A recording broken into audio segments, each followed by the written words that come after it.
жаңы күчтөргө шарт түзүлгөн жок. Жаңы күчтөр шайлоого келе алган жок. Бирок мына 20-жылкыда шайлоо, парламенттик шайлоодо жаңы саясий күчтөрдүн тиреши болот. Партиялардын эмес, муундардын ортосунда тиреш болот.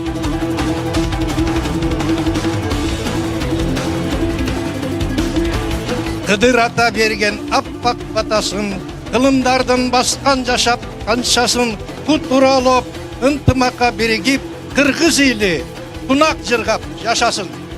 Замандаш партиясы менен бирге бололу.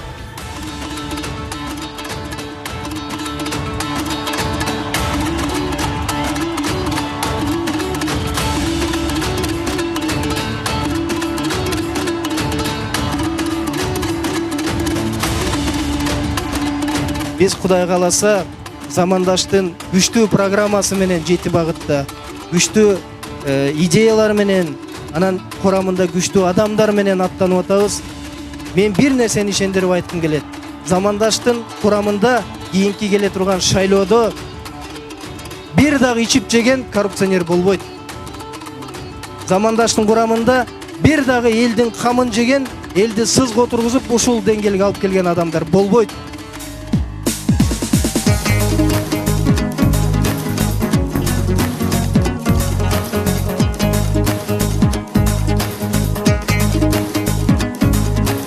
Биздин жаштардын келечеги азыр. Жаштар келиш керек. Чоң-чоң саясатчылар уже өзгөртө албай калды. Алар тескеринче карызга матырып кетти.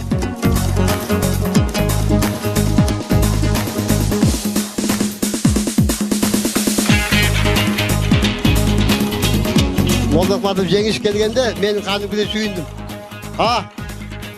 Ким өзгөртүр депчи.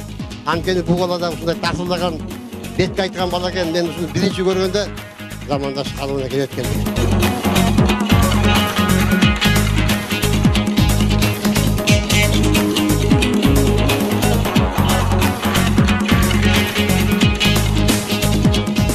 Амин. О жараткан Кудай ушул бүгүнкү жеңишибиз баштап эстип жөрдө бир жакшы идея көтөрүп аткан ушу Кудайым өзү кабыл кылсын, жерибизге тынчтык, элибизге ынтымак берсин. Жалпы кыргыз элин табигый ар кандай кыргызстан сактап жүрсүн. Кийинки муун жаштарыбыз өсүп өнүсүн.